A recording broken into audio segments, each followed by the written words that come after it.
Sek Manny, Ayun. meron pong news article na sinasabi po nitong designer na si Engineer Cañete na ang suspecha niya itong DPWH Region 2 ay posibleng hindi sumunod dun sa tamang proseso sa paggawa nitong tulay. Sinasabi po niya na posible po, baka lang daw po hindi kumuha ng construction management and supervision consultant yung mga taga DPWH Region 2. Doon po sa sinasabi nyo kanina, pananagutin, may posibleng pananagutan, hindi lang yung contractor, maging yung designer. Pero di po ba ang final approval still lies on DPWH? Tinitignan na rin po ba natin ngayon kung sino-sino sa DPWH ang posibleng mapanagot dito?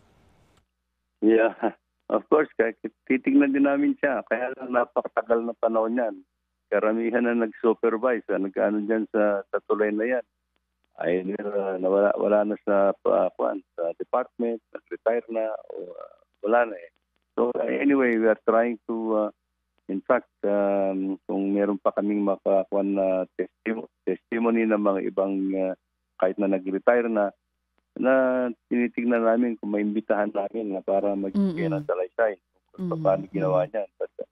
But I think ang kwan yan is nakita naman namin yung mga plano na natapos na.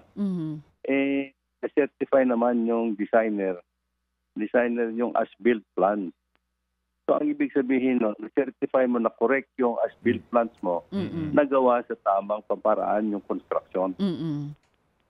According to your design. Opo. Kasi nga... Kaya tinitingnan po namin yun, ang gano'n na yun. Okay, sige. Oo. So ngayon po ba, Sec Manny, yung kanina tinatanong din ni Sir Ted na kung nagkaroon na kayo ng assessment sa ilan po nating mga tulay para po hindi na maulit yung ganito pong klase ng insidente. Nationwide assessment sa kalagayan ngayon nito mga bridges natin, mapabago or luma man.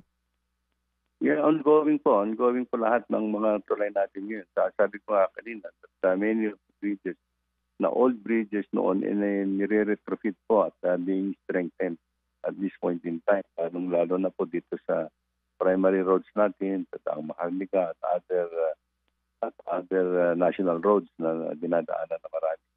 Yan po. So, meron ongoing po program namin for retrofitting and the strengthening of old bridges actually nationwide po. Opo, yung po bang Biliran Bridge ngayon na umaalog sa hangin lang, luma na po bang itong steel bridge na ito sa Biliran, Secretary? Ongoing yung retrofitting niyan, Ted, kasi I think this is an old bridge naman. Kasama ng San Juanico Bridge yan eh. You, if you remember. And it's only a simple truss bridge yan, steel truss bridge yan. And of course, over the years, nagkaroon na more than 50 years na yan. So, nag-loosen yata yung mga bolts niya sa baba and stringers.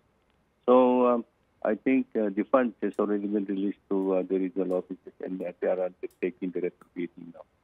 Opo, sige po. So, sige po.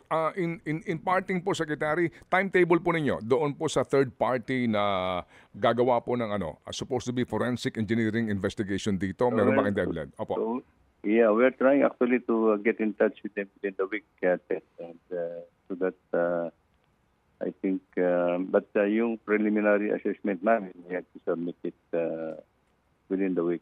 Okay. Opo. But Sige. The actual sponsor with the third party services of the structural in the Philippines within the week para makita namin lahat na ang gano'n niya.